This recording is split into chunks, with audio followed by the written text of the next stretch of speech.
What's going on, everybody? Thank y'all for tuning in. It is the Friday episode of the Crawford Chronicles. We're all together now because it's rained its ass off today, and these guys had literally canceled. So thank you to that. So now you get the pleasure of having all three of us here.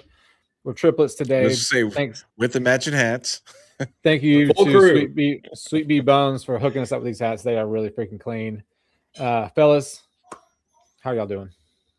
Yeah, man, it's been a busy week, man. It's been a whole lot of doing a lot of preparation for baseball that never happened. So I don't know what I'm going to do all this free time. Actually, I know a bunch of All Star stuff this weekend. So besides that, Browse, how's your week going?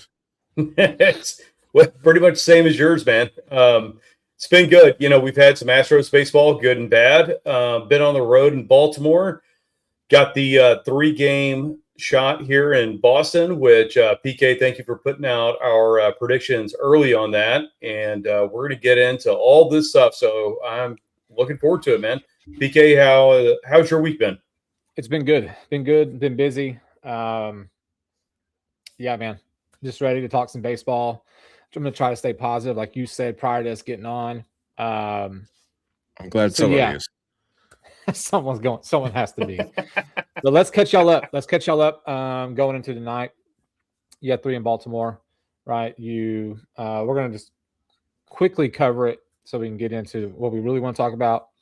But you lose a series in Baltimore. You split the doubleheader, and I mean, you put up some runs in game 2, right? 11-0 at one point, and then you end up winning 11-5. And I don't want to be negative about it, right? But it should have just been like an easy sail through. Like LMJ, his final line was like 5 innings, I think 4 walks, 9 Ks. That is the LMJ that's like the best LMJ you're gonna get. You'll have the abnormal start like he did, start 1 where he went 7 innings and 3 hits and no runs and 9 Ks. But LMJ is this 5-inning guy now, right? The walks came after you had the big lead, which I think probably spelled him not lasting as long. Now he did do an interview afterwards. His velo obviously is down, right? It's been down because of the multiple arm injuries. But LMJ was saying that I'll take movement and oh man, I'm blanking. Movement and accuracy over velo any day, right? Because essentially that's what he is now, right? The velo's gone. The mid to high 90s is gone. He's got to, he has to use just that accuracy around the plate and use that off speed with all the movement. So I don't know what you guys want to talk about in the Orioles series. I do know one thing is I finally got my first win of the season. Finally. Yeah, not too bad. Not too bad. It's about time. I'm only 1-6 now. I'm on win number 3 now. So well, I don't know why you're making this about you. We're talking about me. Yeah, I mean, like the Orioles series. I mean, I really, I mean, the pitching is going to be the biggest holdup so far. I mean, like you had the outburst of the offense outburst on the 3rd game, which I think at that point, I mean, like you'd already lost the series. I mean, like I felt like in that first game of the doubleheader, Baltimore played to win the series, and the Astros just kind of played as if like, oh, it's Thursday, we have to get these guys scheduled rest. I don't understand the like the who did they play the series before? Like I'm already blanking. Before Baltimore, you had who'd you have? You had the Yankees, right? Was it the Yankees? Yeah. And then like I don't understand. I mean, I don't know. I guess it's more of the April and the when we kind of look over the month. But yeah, I mean McCullers, I agree. I believe your McCullers is going to live in the 4 to 5 innings, anywhere from 4 to 5 walks. The earned runs are going to fluctuate between 3 and 5. I mean, he had a better movement on his pitches, which is what led to the 9 strikeouts. But however, usually when you strike out 9, that means you're throwing a lot more pitches. So that's probably why he didn't go further than the 4 and some change that he did. Yeah, the offense kind of disappeared the first 2 games, and all of a sudden the offense exploded. But at that point, like I kind of saw that 3rd game or the 2nd game of the doubleheader as if it's like a football game and you're down 40-10. So yeah, you still ended up like losing you won the game, But if you look at it as a series as a whole, like, yeah, you made the game close, but the game was over. It was decided in that second game. I mean, so great that they came back and they won the third game. I mean, every win, obviously, at this point, every win, was good because they haven't been coming a whole lot lately. So, yeah, man, on to Boston and then on to the Dodgers, I guess. Oh, it's going to suck. Well, I will say in the doubleheader, I was right in the first game. That's for sure. I was like, man, this is not going to go well. But I did hit the over, and I was like, you know what? I think second game we're going to hit the over too.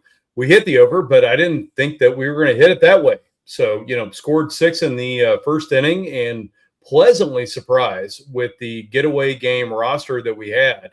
So, it's really funny how you play like Altuve and Correa in the first game.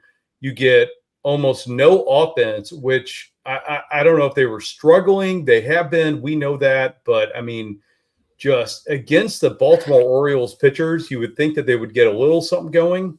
So you bench them in game 2, and then all of a sudden the guys that you're like, okay, well, I guess they're playing. Then all of a sudden the offense explodes. Cam Smith, like Chris, you were saying earlier, like he came out, hit an absolute missile in the first inning, which helped us out. So it's weird. I don't know what to tell you. We are worst in pitching, or excuse me, we are now number 29th in the MLB in pitching, but we are still first in offense. So that's why I'm saying take the overs every single time. And it is really hard to predict what the Astros are going to do. We've got a bunch of guys right now that are on the injured list, obviously. And with our rotation, we have no idea what's going to happen. Half the time we have TBD coming up. So I don't know what else to expect. But PK, what'd you see? Yeah, I just saw a lot of the same crap, really. I mean, I feel like we talk about it all, I mean, it's obvious. We talk about it all the time. I mean, any posts from on X to our internal conversations, our offline conversations, it's all the same, right? It's the pitching. I mean, look at tonight. Yeah. Let's look at tonight. Correa hits a bomb tonight. You go up 1-0, right? Burrows comes out in his bottom half of the inning, walked number 8. Let's see, walked number 8. Then he had 2 strikes on number 9, gives up a single. Then Duran goes yard, and then another single. I think that was like the sequence that went. And it's consistent. At least in a way, they're consistent with the crap, because you put you hold a lead. I mean, you can go back to Colorado. Go back to the Colorado series earlier at Colorado, right? Where you went up on Colorado in the middle innings, right, of that game, and then the bottom half of that inning that you took the lead or extended your lead, they put up a crooked number, and that was it. And it happened like in 2 different games in that Colorado series. And look, and I'm not saying like a 1-run lead is, insurmountable. I mean, obviously we all know it's 1 run, especially with this pitching staff. Like 1 run, like you still might as well be losing, right? Because they're getting like soft contact hits. They being any other team, right? Like that's how it's going down. And Burrows, I think he's still pitching. I flipped the screen, but he's still pitching. 54 pitches through the 3rd inning, right? And you give up this bomb to Duran, who has been coming on here lately, but overall from the whole season has been really struggling. He was hitting sub 200 this whole season, right? And look, we know he's a great player because we all, we all were talking about the trade possibility for him for Paredes earlier in the season, right? But like Burrows, when we talked offline, going into doing predictions, right? We said, which we'll get into here in a little bit, but Friday's game we felt was going to be the kind of the deciding factor, right, of this series. Now, I know it's the opening game of the series, but if you look at the way the pitching lined up for the rest of the series, you could easily say that tomorrow's game with Arrighetti, you have a better chance of winning based on what Arrighetti has done. Right? Now, the matchup that he has tomorrow, we're going to get into that, but the matchup tomorrow, it's not an easy matchup, right? It's not. But if Arrighetti can go and perform how he's done his first 3 starts, you feel like you have a better chance to win. Ranger Suarez has been dealing his last like 4 starts. I mean, he's been filthy. So the Sunday game is going to be tough. So we kind of looked at it from, this is Burrow's opportunity, to set the tone on the opening game of the series. Right now, your offense hasn't helped him out. I mean, Yiner had a pass ball. He had a pass ball. I mean, it hitting his glove and bounced out, and both the runners advanced. I mean, you're going to have to help your pitcher out. But also, Burrows can't hang a cement mixer over the middle of the plate and expect Duran not to park it out in right field. So, I mean, I know we were going into Baltimore, but like, it's just the pitching, dude. Like, it's just the pitching. There's no help coming, right? Trevor Bauer throws a no wherever the hell he's pitching. You know, that would be the Long Island Ducks. Yeah. So he's not coming, right? I mean, he's been blackballed by all of MLB. Giolito is still somewhere down the minors for San Diego, right? There's no help. I mean, Imai is making a rehab start, I think Tuesday or Wednesday in Sugarland. At least that's what Chandler Rome posted, right? But he also got teed up in. Did y'all see his stats from AA? Yeah, like it wasn't they weren't dominating. good. 5 runs. Dominating. 2 innings, 60 pitches in 2 innings, right? So he's not. It's not like, oh hell yes, we're getting him back. Whatever. So, I know I covered a lot, but it all boils down to the freaking pitching. And Abreu, he can't break 92 on a fastball. So wherever y'all want to go from there, go from there. No, I think it's a perfect segue into basically looking back on April. I mean, you finished April and a handful of games of March. We'll just combine March and April. I mean, you finished that little stretch 12-20, right? I mean, I don't think anybody, kind of saw that happening, but I think you teed it up perfectly. I mean, it goes to the fact that, like, what is this first month and a little bit of change? What has that brought? Basically a continuation that we thought we were done with. It has been a complete rinse and repeat of last season with all the injuries. And then, with the exception of the fact that instead of having a solid rotation, now your complete pitching staff is hot garbage. And your offense is kind of picking things up, and you still can't bring your offense and your pitching on the same page. I question the having Tang start on that first game. Yeah, it was the first game of the second game of the Baltimore series. I just felt like, I mean, because you started Tang, right? You're automatically short a bullpen arm, right? Because Tang was normally coming out of the bullpen. So he lasts 2 and some change. So now you have to go through use all your bullpen, and then you have McCullers only going 4, in the second game. I just feel like it's been a massive mismanagement of the pitching staff, in my opinion. I mean, what's to say you couldn't have called up Jason Alexander, have him start? Maybe he gives you 5, right? Maybe he gives you 5, and then that saves a couple bullpen arms. You can go to Tang in a closer game, but now you can't because he started. So now, again, your bullpen's down an arm because you basically went with the bullpen game by starting Tang. I will say this. I mean, I've said this a few times. I think the biggest thing is that, like, I feel like the Astros did not address the glaring hole that they had in the outfield as far as depth, right? I mean, they went out there, they picked up Burrows. They went and they picked up Imai. Well, I can tell you right now, as of right now, both of those signings have been busts, or trades/signings. They're busts, right? Because let's be honest. I mean, in a typical Astros for real World Series contending team, Imai is maybe a 4 or a number 5 in that rotation. I know who's not your number 2. It's not freaking Mike Burrows, right? Back in the day when you had, Mike Burrows is not challenging Garrett Cole and JV to be number 1 and number 2 in that rotation.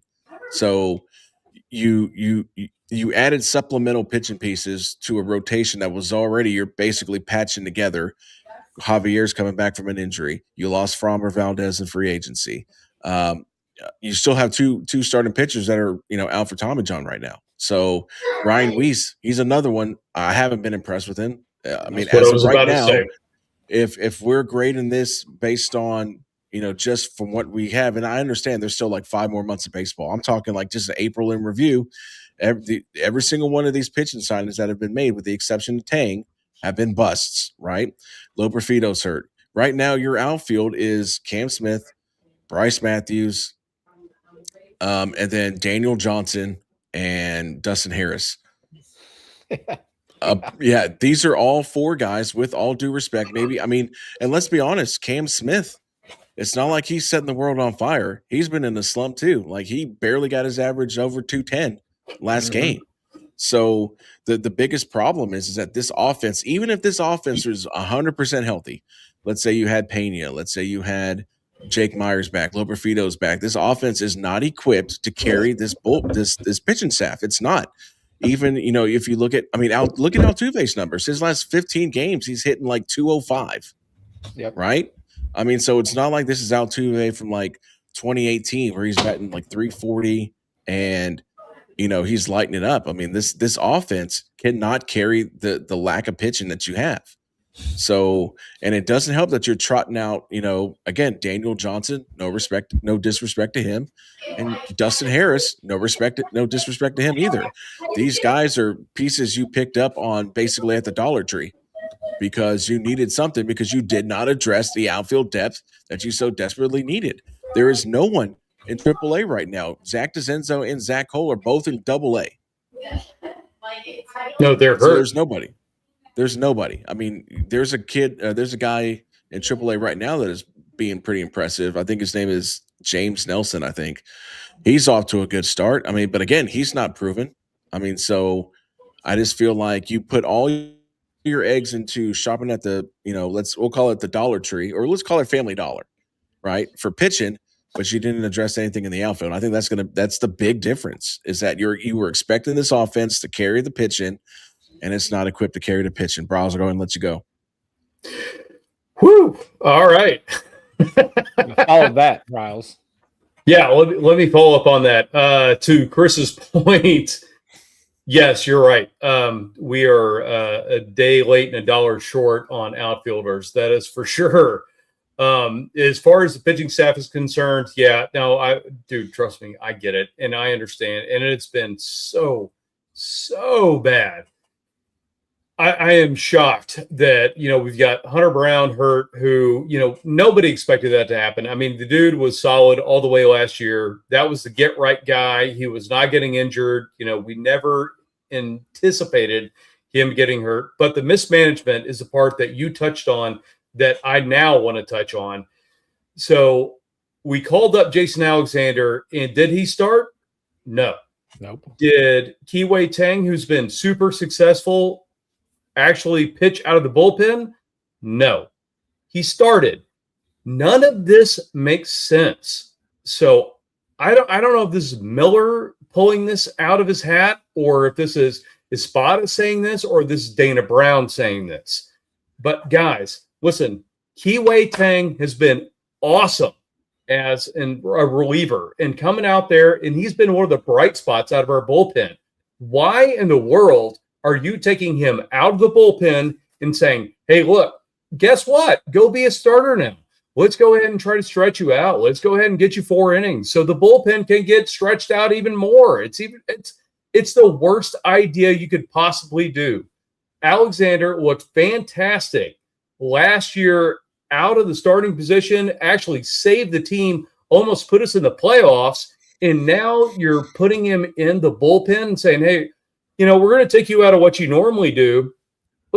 Why don't you just go pitch an inning and a half or 1 1/3? How about that? Let's go do that. Yeah, is that a good idea? Absolutely not. So I don't know what they're doing with the pitching staff. Now, I will disagree with you on the offense, because even though our offense, and I tweeted it out, now it was even like, guys, this getaway, lineup that Espada's running out there looks like absolute garbage. Well, guess what? That was the one that scored 11 runs and 6 in the first inning. So every time they run out that like crazy lineup, for whatever reason, it scores runs. Now, I'm not saying that should be what we're going to do going forward, but at the same time, it's like, I don't think the offense is the problem. I do think that we can improve on that with the guys that are coming back, getting healthy and stuff like that. But this pitching staff, and the way they're managing this pitching staff, is the biggest problem out of all of it. I think they've got to figure out a way, one, to either develop these guys, because we've got a ton of dudes in the minor leagues right now that I think have potential to be major league starters. And at the same time, you can't keep just trying to reinvent what you have. Take something from the bullpen, make him a starter, take some guy that's used to being a starter and throw him in the bullpen. It is the stupidest thing I've ever seen in my life. And I will stop there now that I'm off my soapbox.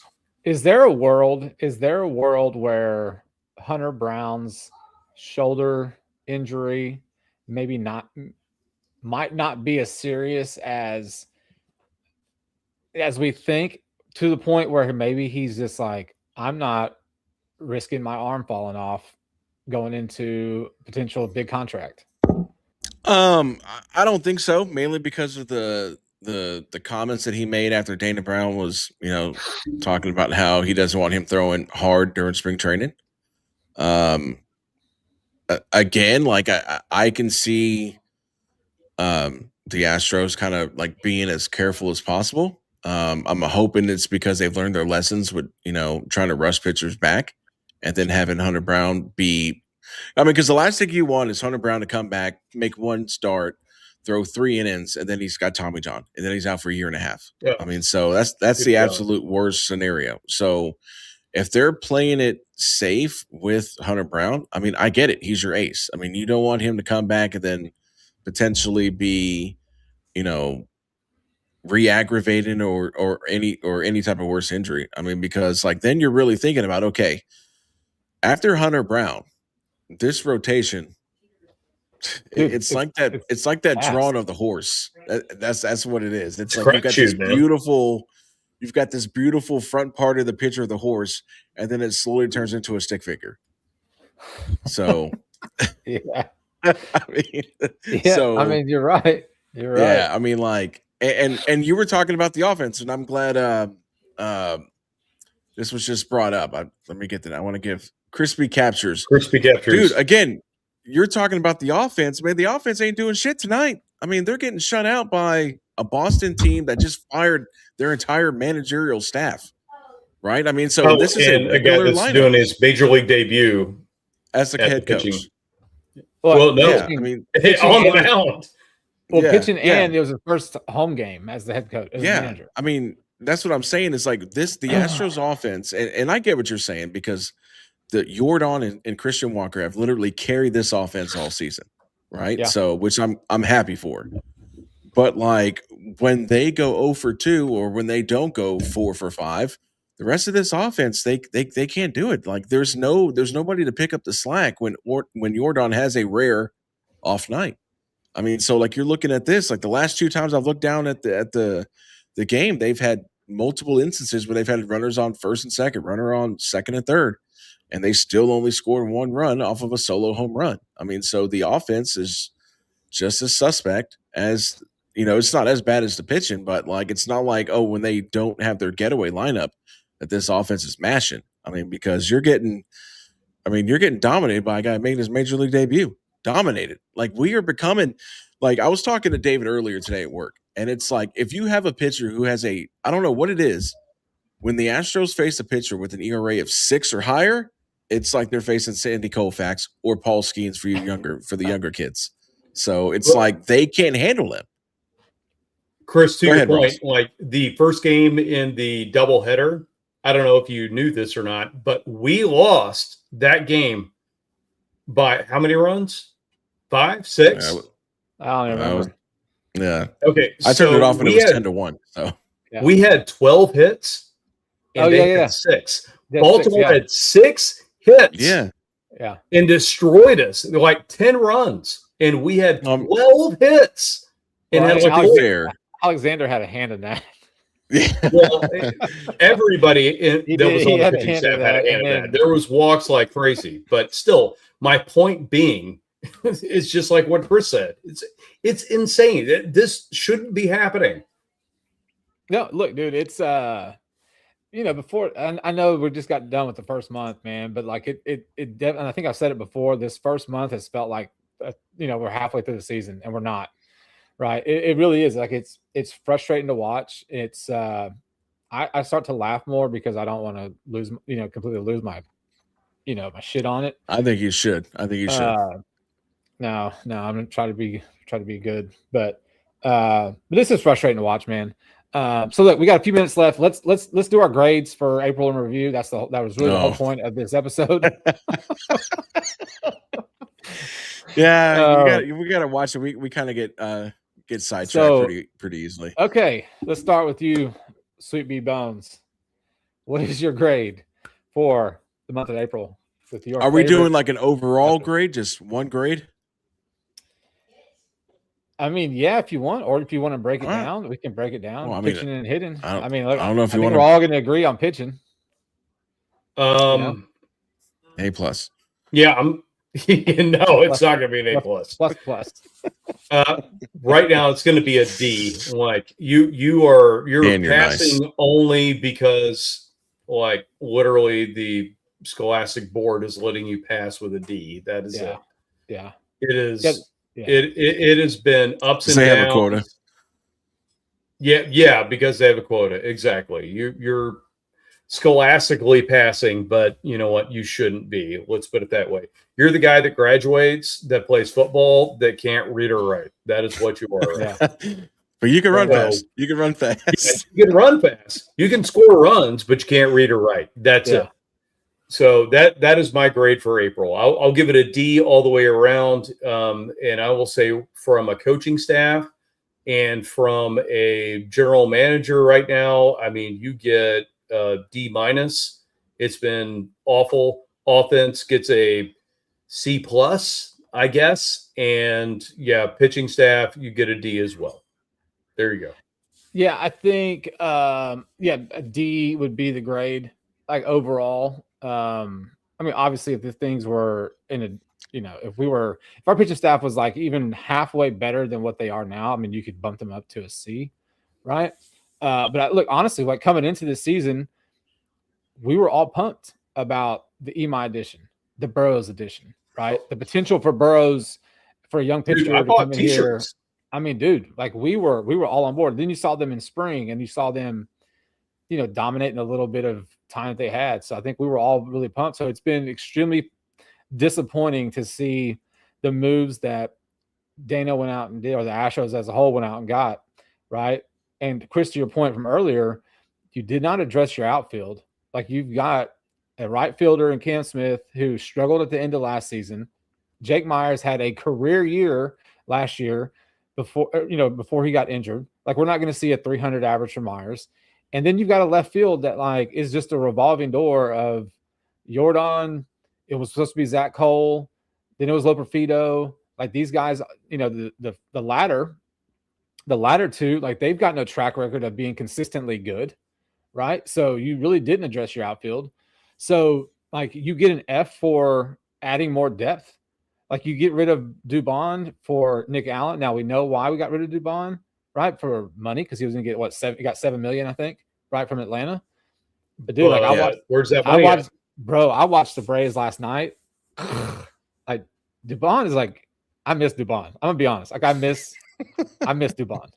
Like, he's on my fantasy team, dude. Me too. Like, I miss Mauricio Dubon, Chris's favorite guy.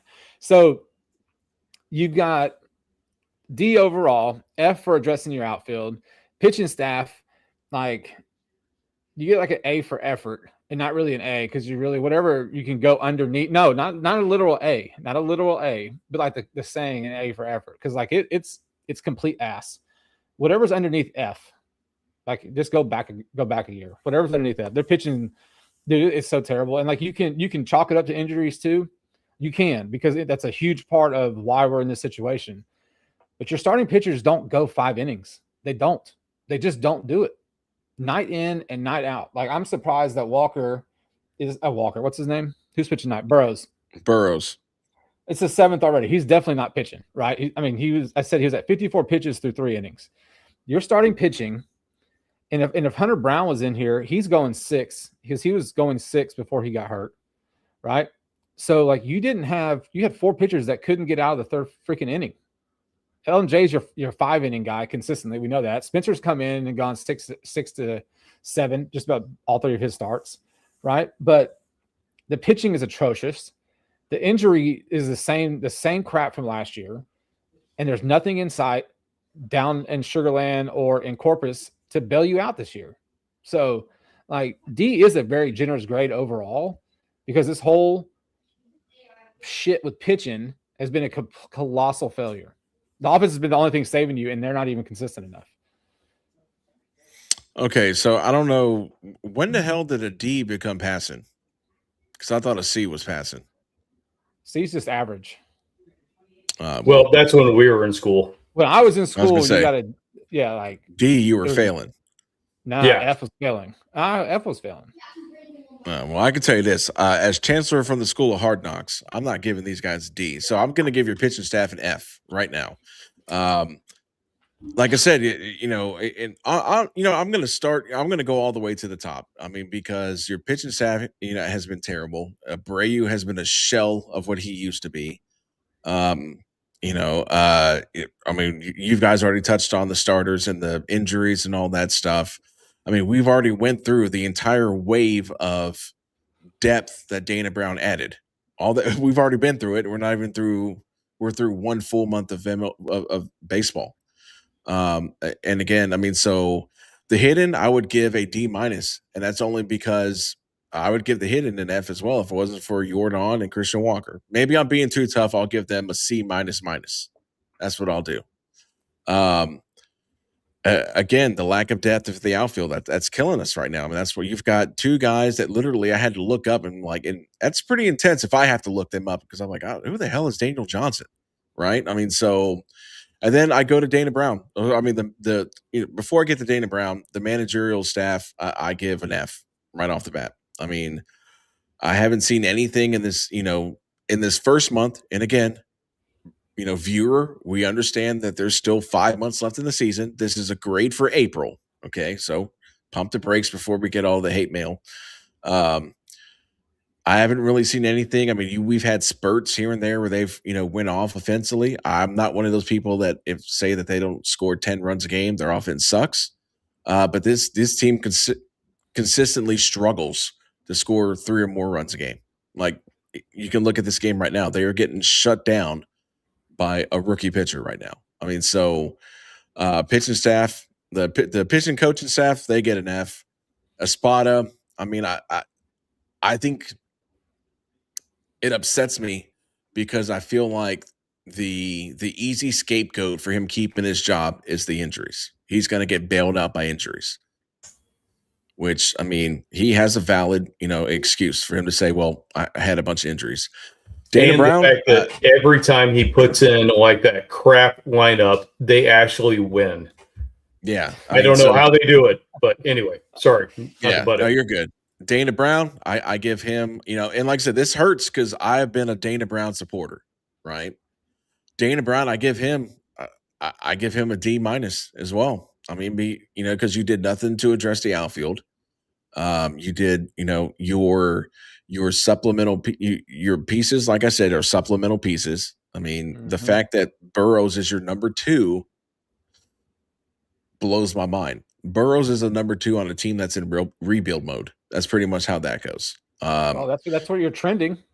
And then the ultimate blame for all of this goes to Jim Crane, 100%. I mean, like, you can't say the window is open. You cannot say, I can't say, PK, your family will never go hungry again. I've got you, bro. However, you can only buy groceries from the Dollar Tree. And at some point, that may be okay because you're like, hey, you're paying for my groceries, but sometimes you want a hamburger. You don't want a frozen hamburger from the Dollar Tree freezer. I mean, so he sets the sandbox that Dana Brown can go play in.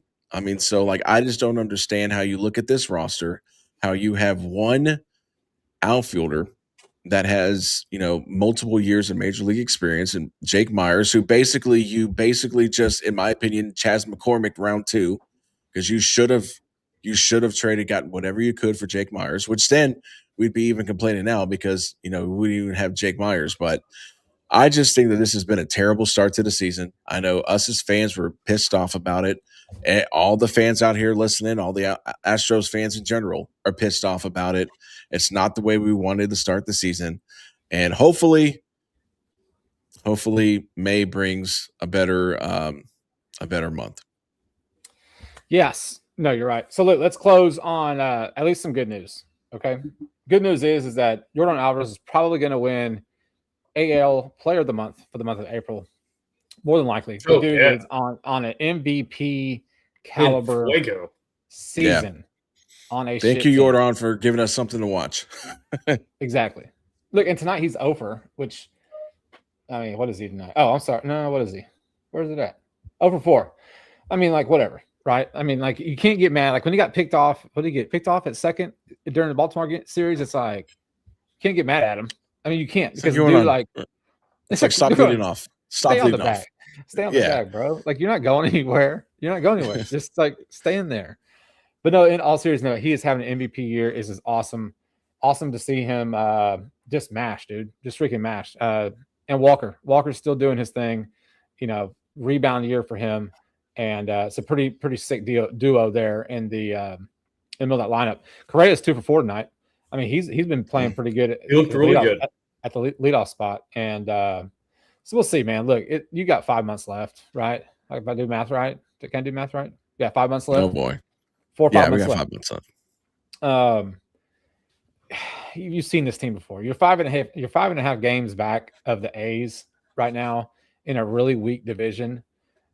You just need some kind of pitching, like, and get Loperfido back, and he kind of solidifies a little bit your outfield, but that's still a stretch, man. Because he's still young. He's still young out there, but dude, spark it or run, dude. But the dude hits, man. Like he hits. So we'll see. But look, right now it's 2-1. It's 3-1 score. Predictions for all three of us are 2-1. We went homer this weekend. We really think these guys can win.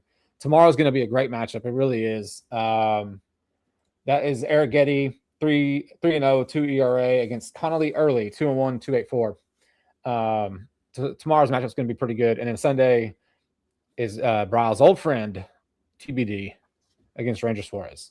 So we'll see. And then next week you get to hang out with the Dodgers for 3 at Daikin. So they'll probably sweep the Dodgers. We'll get into that on Sunday. But look, man, I want to thank everybody for tuning in. We went a little bit long tonight, but that's okay. We hadn't been on in a few days. Thank you guys for tuning in, as you always do. Thank you for supporting us, for the follows and the interactions with us, man. We really appreciate it. Hope you guys are staying dry. I think the rain's probably done for us tonight. Hope you guys have a great weekend. Good. I'm about it. Hope you guys have a great weekend. Let's hope the Astros come back. They're chasing 2. We'll see what happens. But until then, I'm PK, Sweet B Bones Bryles, Homer Chris. This is the Crawford Chronicles. Go Stros and hook 'em. I hate being so negative. No, you don't. That's right, I don't.